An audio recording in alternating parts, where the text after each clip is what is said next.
కొంతమందికి దుఃఖం ఆగుతలేదు. అయ్యో నా పేరు చెప్పకపాయే అని చెప్పి దానికి తోడు పాపం ఈ మధ్యన కొంతమంది రాజకీయ విమర్శకులు కావచ్చు, సోషల్ మీడియా విమర్శకులు కావచ్చు, వాళ్ళకి ఏదో కొంచెం సూటిపోటి మాటలు అంటున్నట్టున్నారు.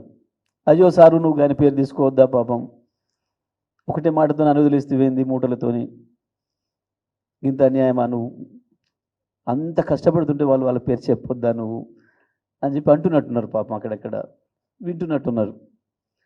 ఇంట్లో కూడా అన్నరే, అయ్యో ఏంది నీ పేరే తీసుకోలేదు, నువ్వు పొద్దున్న లేస్తే కేసీఆర్ పేరే తలుస్తున్నావు, 16 నెలలు 15 నెలలుగా ముఖ్యమంత్రి కాకముందు తలిసినావు, ముఖ్యమంత్రి అయిపోయాక కూడా కేసీఆర్ పేరు తలవని రోజు లేదు. నువ్వు సరే ఎట్ట తెలుసుకున్నావో, లాగు వీక్తానన్నావో, అంగి వీక్తానన్నావో, కనుగుడ్లు వీక్తానన్నావో, పేగులు వీక్తానన్నావో, ఏదో పద్ధతులు అయితే తలుసుకుంటున్నావు రోజు. నిన్ను పేరు ఒక్కసారైనా తలుసుకోకపోయాని బాధపడుతుంటున్నావు.